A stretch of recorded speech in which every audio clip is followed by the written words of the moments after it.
All right, check one. This may have started. I guess we will see. Check one, two. I'll mute that. Check one, two. All right, let's see how we're looking here. If it's showing up. Let's see about this.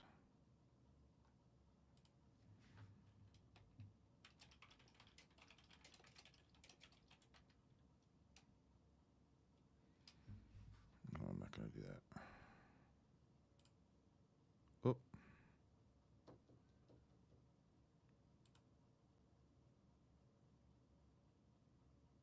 All right, we still live here. I think I'm live. Let's double check. Sorry, it's taken a second to iron this out. I don't do it all the time. Okay, it says we're live.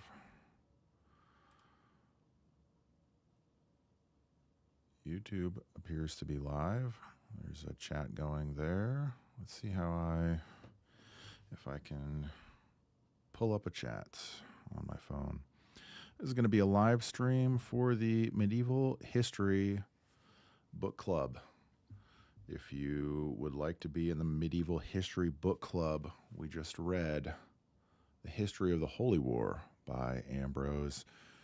And this is a first-hand account, a mostly first-hand account of Richard the Lionheart's Third Crusade. It was about 200 pages long, pretty engaging book. And I guess I didn't really get any questions or things that anybody in particular wanted me to go over, so this might be a little bit short if we don't get any comments or anything like that. So let's just see how it goes. If I'm able to, let's see if I can open the video here and see if there's a chat. Yes, Mr. Where's the chat? Is there a chat? It's supposed to be. I don't see one.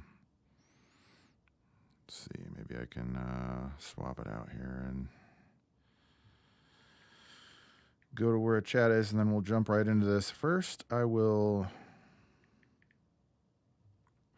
talk about the book in a way that where there is no spoilers. And then after that, then we will get into some spoilers, because there will be some spoilers. So, oh, here we go. Live chat.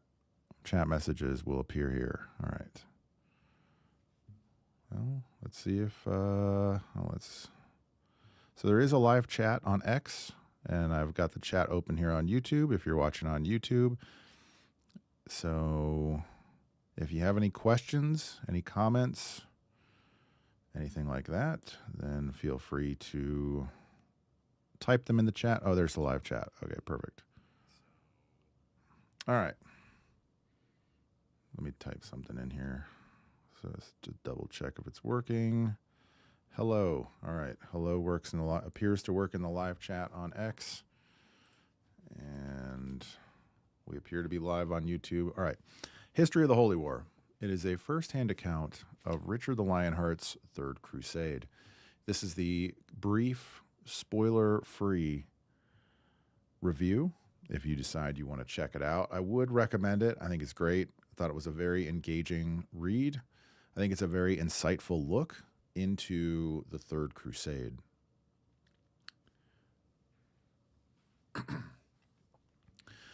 So Ambrose is some sort of retainer associated with Richard the Lionheart. He's part of his sort of outer circle, if you will. He travels a lot with the king. A lot of his details of the events are firsthand, and I think it's generally accepted. Of course, I'm open to be corrected here, but I think it's generally accepted that his account is pretty accurate, because he does also mention at times when he's telling you things that other people saw or that he heard from somebody else. So his firsthand accounts are considered very reliable, because he's not just combining everything that he knows. He's explaining, like, this is what I saw. This is what somebody else told me. This is what somebody else saw. And so it starts at the beginning from, it's pretty brief in the beginning. Really, it starts picking up when they get to Cyprus.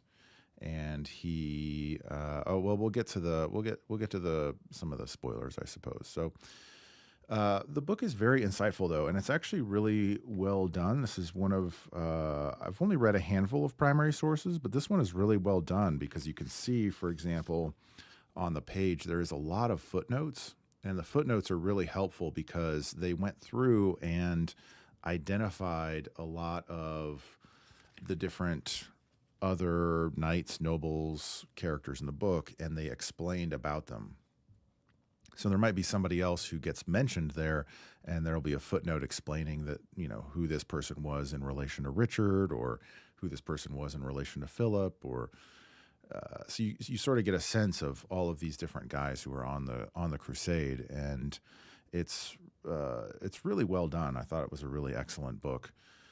Overall, you get a great sense into the struggles that the Crusaders had. You get a great sense into the struggles that Richard had, which we'll go into in a little more depth here in just a moment once we get into the spoiler section.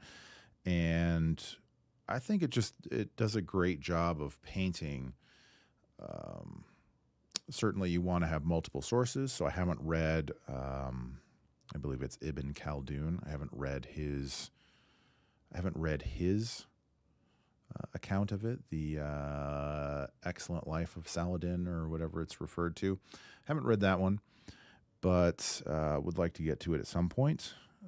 In any case, it's a great look into what actually happened in the Crusade, because I think the Third Crusade sort of gets summed up as Richard failed, they didn't take Jerusalem, Saladin whooped their asses and sent them packing.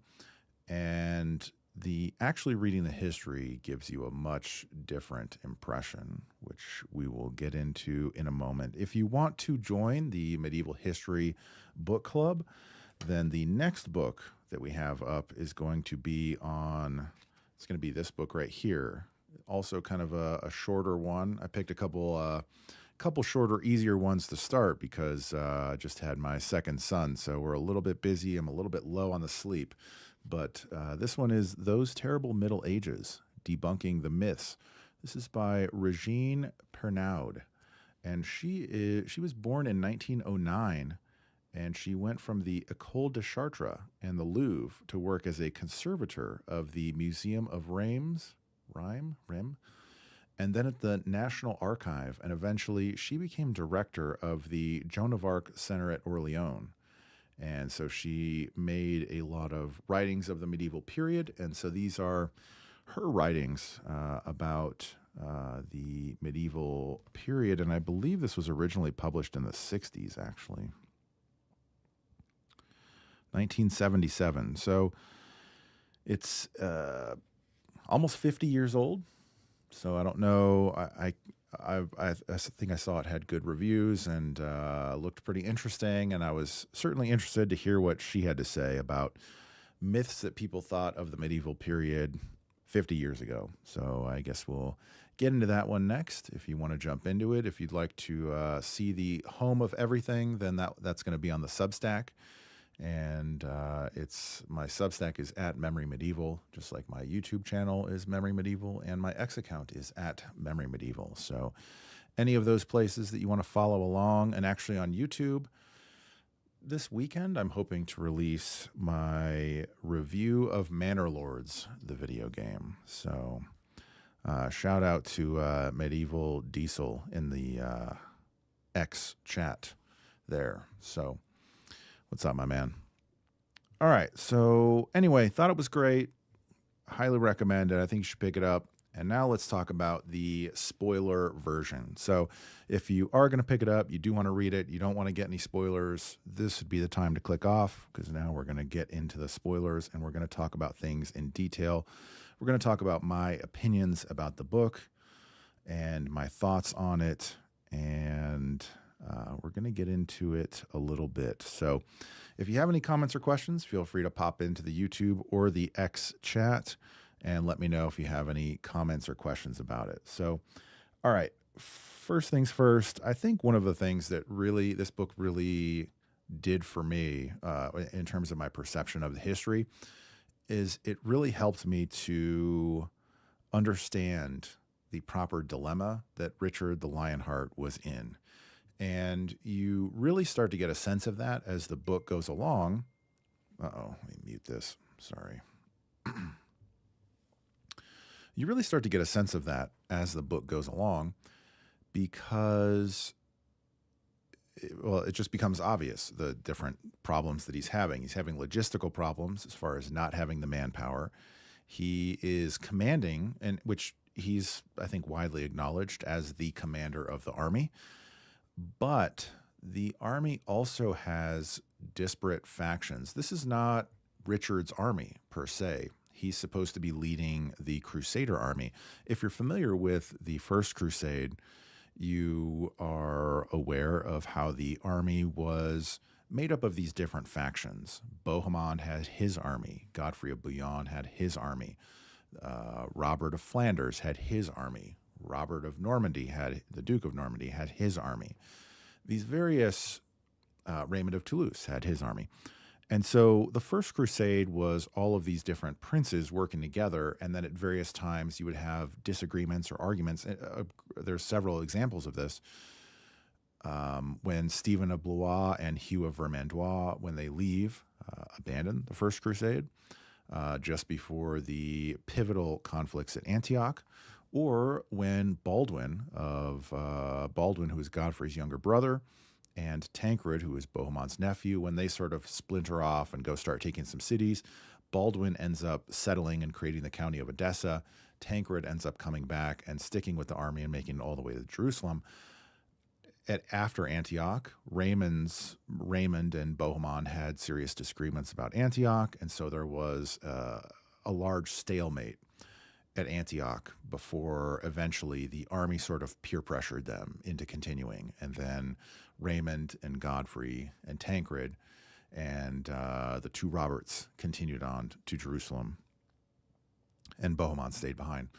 So the same sort of dynamic still applies. Richard in the Third Crusade is leading the army, but there are disparate factions. There are these other contingents in the army who have, although they are pledged on crusade and they are subordinate in the army, they are their own faction and they can do their own things.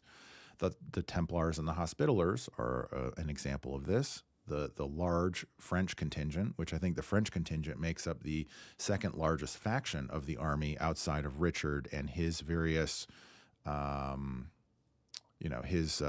various lords that he brought with him, both from France and England. So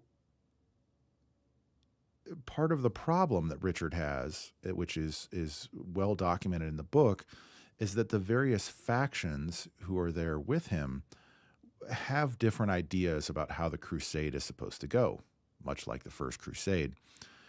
The difference in this one is, I think, that he's so low on manpower that you can't really have a Bohemond stay in Antioch or a Baldwin go off and do his adventures in Edessa and still have a viable fighting force. When the French contingent, so if I recall, I think the French contingent is still with the army at the Battle of Arsuf. And so let me just give you a quick summary.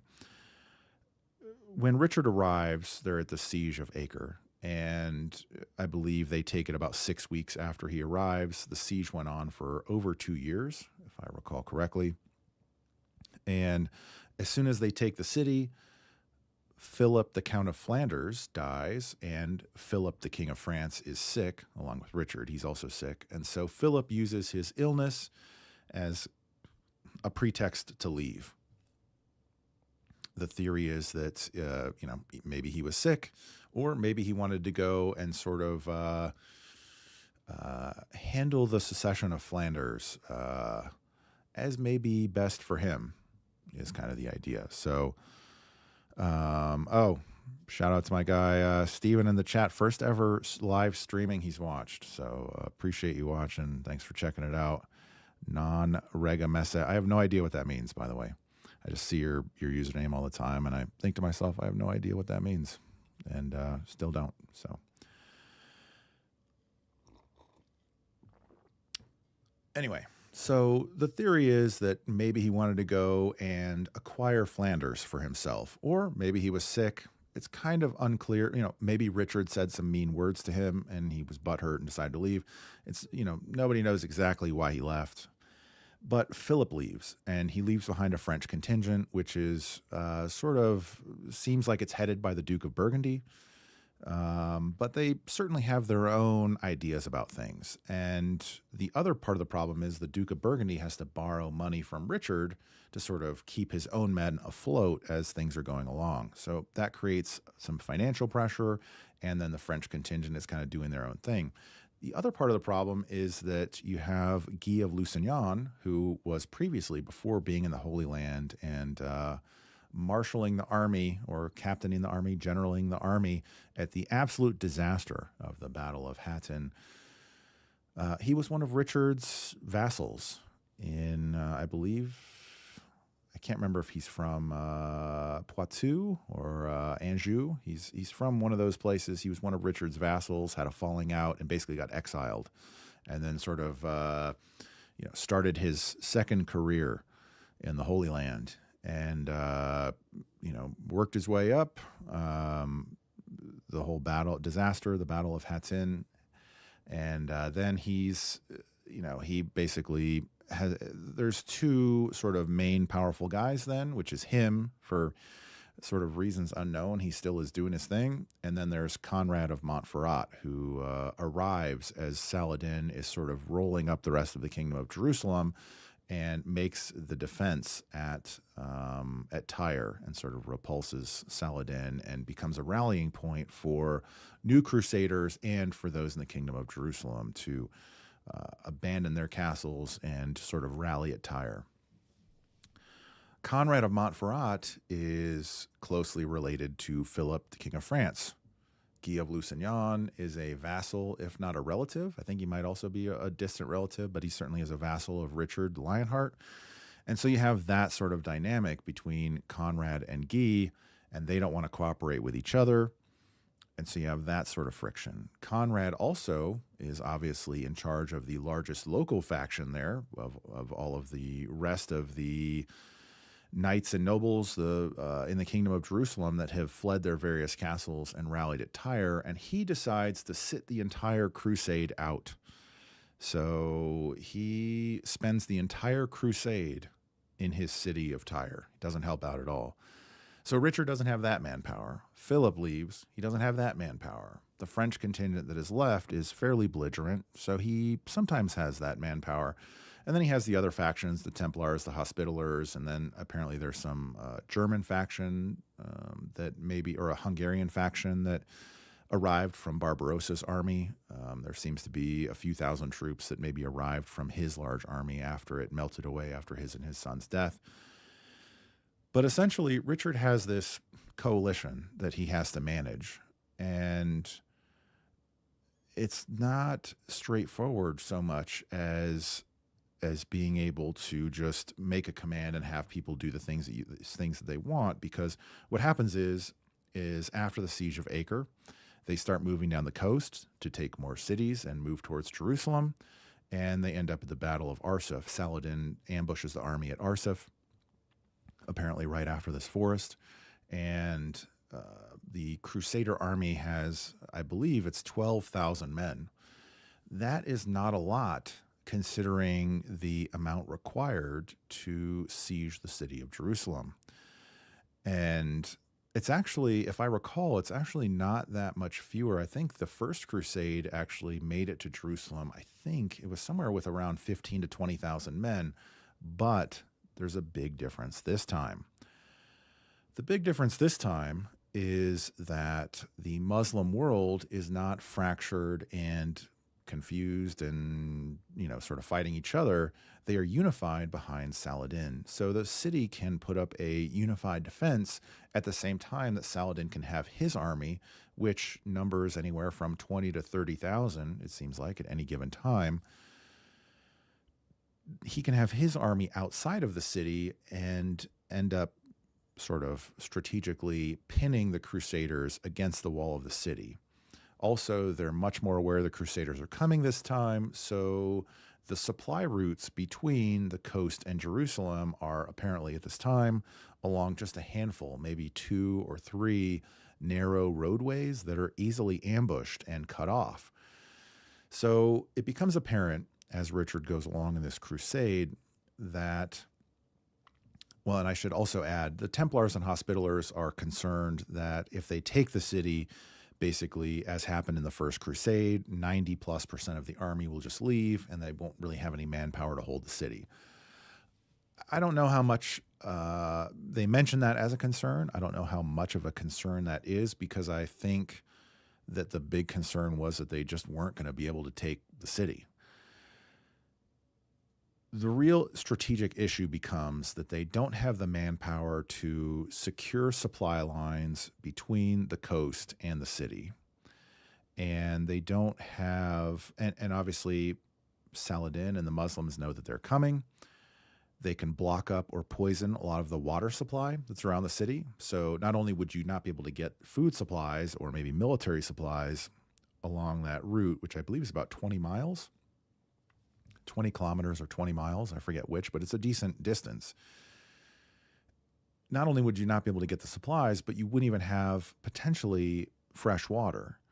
And the city's defense is going to be unified, and Saladin can have an army either in the city or outside, because with only 12,000 men, it would be very difficult to actually contain the entire city. So they would have to probably pick a side, as they did at Durham when they took that city. Richard showed up with just his immediate men. They were like, well, let's just go check it out. And he basically just set up on one side of the city and basically battered the city into submission immediately in 5 days or something like that. But you don't have that sort of situation. That was on the coast. He's got his boats there. He's got supplies. Everything's good. Inland to take Jerusalem, he needs a supply route. He needs fresh water. And then you also have the complexity of having a unified enemy army. On top of which, he's getting letters and messengers coming to him repeatedly as the crusade continues from home, telling him that his brother is trying to undermine his chancellors, his brother is trying to usurp the throne, he's trying to be disinherited of his lands, and all these various different things. So he sort of becomes in this increasing trap where his army is not is sort of dwindling, I suppose.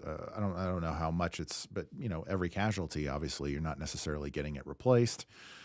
His army is sort of static at best. The situation at home is deteriorating, and his ability to actually siege Jerusalem is not improving. So you can kind of tell he needs one of these things to change. He needs, or possibly two of these things to change. He either needs the situation at home to not be deteriorating so he can have more time. He needs the army to be more cohesive and be able to work together and have the manpower to be able to secure supplies from the coast to the city. Or he needs the manpower to be able to actually go siege the city and potentially fight off an army. None of those things ends up being able to resolve themselves. Saladin is not going to give him a truce, so he basically just decides that he has to leave. He can't really do anything there. On top of which, the French contingent and the local contingent, being the Hospitallers and the Templars and a handful of other locals, basically disagree strategically. The French contingent and the main contingent of the army, which this is fair, they just want to march on Jerusalem and siege the city. I mean, that's what they're there for, and there's a reasonableness to that. The local faction believes that they should actually just go south and attack Egypt, which is sort of where this idea of attacking Egypt in later crusades seems like it came from. And so there's a huge division between those two parts of the army. So what can you really do in this situation? It's he doesn't really have. That's one of the things that is really clear, because if you just talk to people generally, they'll just say something like, "Well, Richard failed. The Third Crusade was a failure. Richard failed. Richard was what." It's sort of just nonsense, because when you read the account of it, you get a real sense of what is actually possible here. And you have to understand, Richard is, I think, 2,000 miles from home, and he's not being reinforced. He, doesn't have any other armies coming to help him, doesn't have any other people. He's being undermined at home. These messages that he's getting from home, they might take 3 weeks, 4 weeks, 6 weeks to get to him. So he's getting the news from home, or can send somebody back to do something. It still is going to take, we hear that something, John is doing this thing. Okay, well, let me fix that. The time frame between when John does the thing and his guy gets there to fix it is like 2 months, maybe 3 months, assuming that guy gets there. So he's just in an incredibly difficult logistical situation. And that is one of the things that is just really clear, because in the Battle of Arsuf, the Crusaders, despite their struggles, they really got the better of the Saracens. Very few casualties in comparison, and they drove them off. And then obviously they took Acre, they took the cities down the coast, Jaffa, city of Durham. I think they took it in 5 days or something like that. Very quick. Richard was basically just a relentless guy when it came to taking castles, which is probably due to his time in his French lands, suppressing rebellions and taking castles there. So that was probably something of a piece of cake for him. And then there's the Battle of Jaffa at the end, which finally brings Saladin to the negotiating table, and they negotiate the 3-year truce, and Richard goes home. So that's essentially the overall story of the book. And there's also a lot of really fascinating anecdotes in there. Apparently, at one point, Richard wanted to spy on Saladin's army, so he took a handful of men with him, and they, I guess, tried to dress up as Arabs and kind of get close to the army and all this stuff, and they got discovered and attacked, and it looked like Richard was going to be captured. And then one of his vassals, the heroic William of Preaux, decides to stand up in the middle of this melee where all the, they're getting ridden down upon, and Richard looks like he's going to get captured. And he stands up and goes, "Hey, everybody, I'm King Richard. I'm Richard the Lionheart." And they all jump on him and start carting him off, and Richard is able to hop on his horse and ride away. So nobody knows what happens to William. Turns out he's okay, and Richard is able to bargain for his release right before he leaves at the very end. But William of Preaux perhaps saved the Third Crusade, because it seems like Richard would have gotten captured, and his vassals chastise him heartily afterwards, begging him not to risk himself and the entire venture like that anymore. There's also the more famous anecdote where some of his vassals are, I can't remember if they're foraging or out and about, and they get attacked by some of the Saracens, and then more of them come over the hill, and more of them, and then there's I think 1,000 of them come over the hill, and there's just a few dozen of these guys or something like this. And Richard hears of it, and him and his guys mount up, and they go out there, and his vassals that are sitting there with him, they see his guys getting surrounded and beaten to the ground, all this stuff, and his vassals say, like, "There's too many of those guys. I think we should just head back. This is no bueno." And Richard says, I've commanded these guys, and if I leave them here to die, then I should no longer be called king. And he just spurs his horse and dives into the ruckus, and ends up beating them all off, and rescuing a lot of his guys, and bringing them back. Excuse me. So there's a lot of spirited stories like that in the book. even around the siege of Acre, and it's a very lively narrative. So if you're interested in learning more, I would recommend checking it out. But I would say one of the biggest things is sort of just really learning about the details of the Third Crusade, because if you just sort of read it on Wikipedia or whatever, you sort of just, you sort of get the, oh, it was a failure. Richard sucked. But if you read the story, you kind of realize that Richard he did everything that he could. And in a lot of ways, the crusade really continued at essentially his own willpower, because he knew he was being undermined at home. He was trying to figure out this puzzle of how you siege the city of Jerusalem with the forces that he had to work with. He had only the forces that were there with him. And so how do you sort of put that puzzle together of being able to take Jerusalem? He was trying to figure out how to leave the Holy Land more stable than when he got there.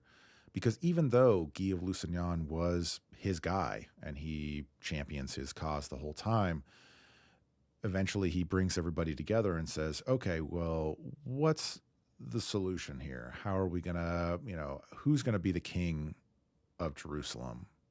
Either now or if we wrap up Jerusalem, or how's that going to get ironed out? And basically everybody says Guy sucks.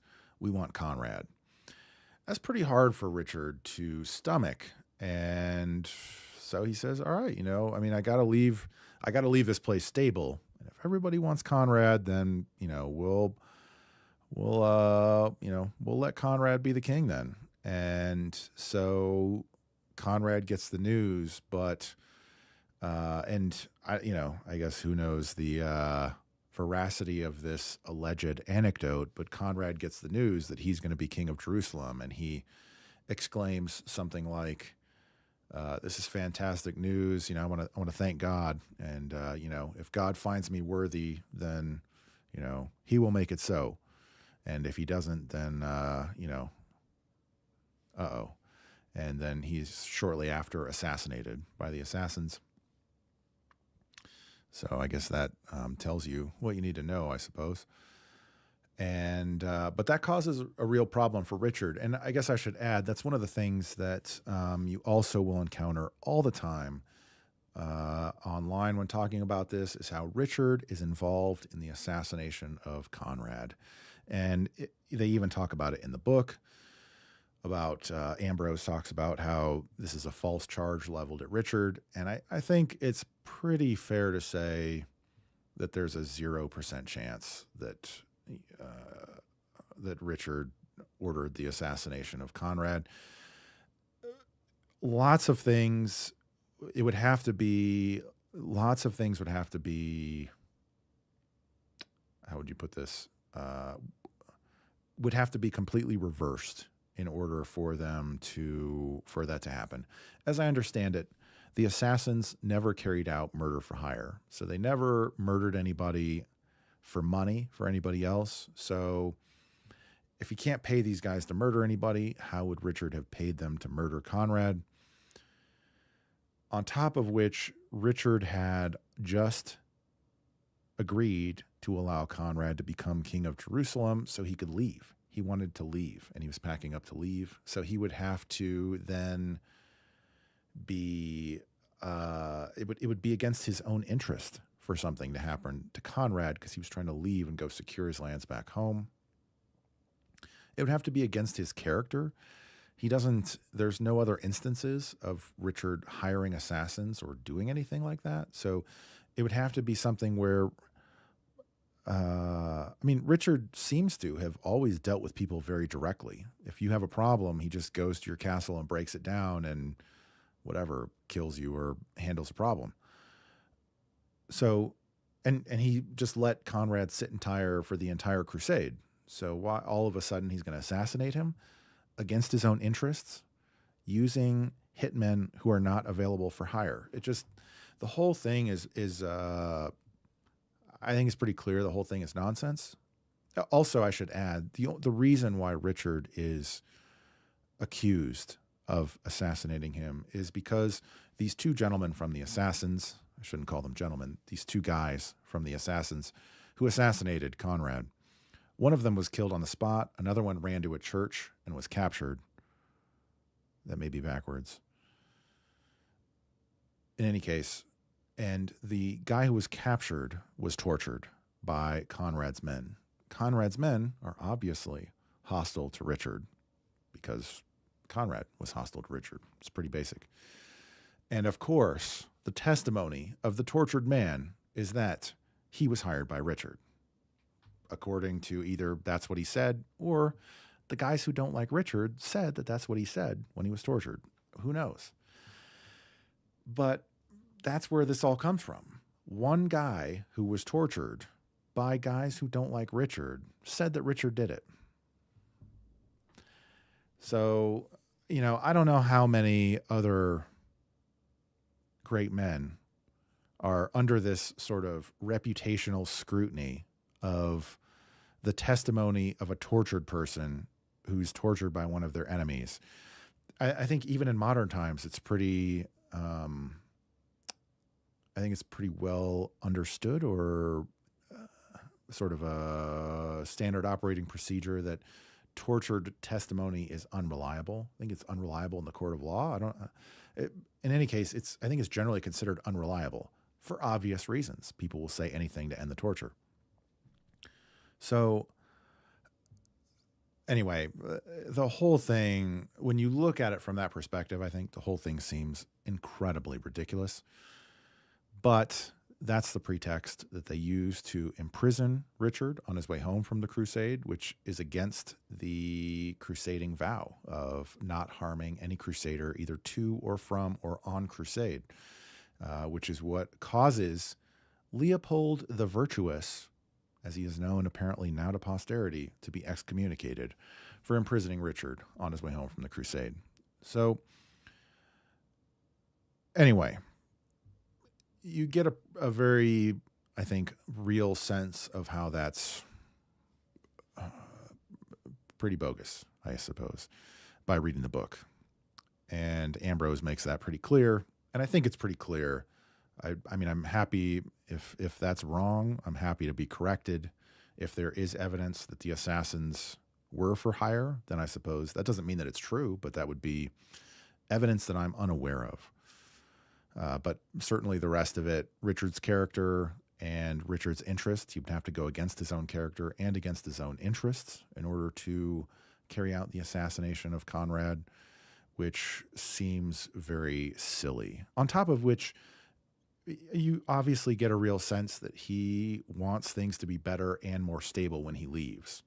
So assassinating the guy who's the most capable and universally accepted by everyone else when he's trying to leave, it makes no sense. It's a very silly, stupid argument. But apparently it is one that is still alive and well in the year 2025, because I get that under my posts about Richard with a not infrequent rate. So in any case, a very silly thing. So in conclusion, history of the Holy War. If anybody has any questions, put them in the live chat now. If you have any questions, comments, anything you want me to address. Otherwise, history of the Holy War, would recommend. Great read. It certainly reads well for a primary source. I've read a few others and read certainly some little bits of others, and they're not anywhere near as entertaining. You get a sense of the epic character of Richard the Lionheart. You get a glimpse into sort of his entourage, the men who are immediately around him. You get to read about the perspective of somebody who was on crusade, which is also interesting, the sort of the medieval mindset, if you will, of somebody who was there, who saw the things and, witnessed all of the stuff that was happening. And if there's no comments or questions, we'll go ahead and wrap it up there. You can, this is streaming on X at Memory Medieval. We're streaming also on YouTube, which is also my channel, Memory Medieval. And the home for this is on the Substack, which is also at Memory Medieval. And on Monday, we'll have the next episode of the Just Feudal Things podcast coming out, which is on the Fifth Crusade, which we do actually talk about a little bit of the Third Crusade prior to it. So we'll have that coming out, a conversation about the Fifth Crusade and about military insurgency, which relates to military strategy. And so that episode will be coming out on Monday. And then I'll be just putting together some more episodes. If you haven't checked out the previous episodes, number 1 is on military strategy. The second one is on medieval military strategy. The second one is on medieval music. The third one is on the medieval Romans and how you can understand the Eastern Roman Empire from the Western perspective, because that's really what I'm familiar with, is sort of the Latin perspective. The fourth one, which came out just about 10 days ago, is on King John. Was he bad or was he just misunderstood? And then the next one here, the fifth one will be on the Fifth Crusade. Didn't even think about that, but there you go. That's some synchronicity. So I don't see any comments, don't see any questions. Thanks for watching. Appreciate it. If you read the book, let me know what you think. Hope you enjoyed, and we'll be on to the next one in the book club. That's all I got for you. Thanks very much. Have a great rest of your day.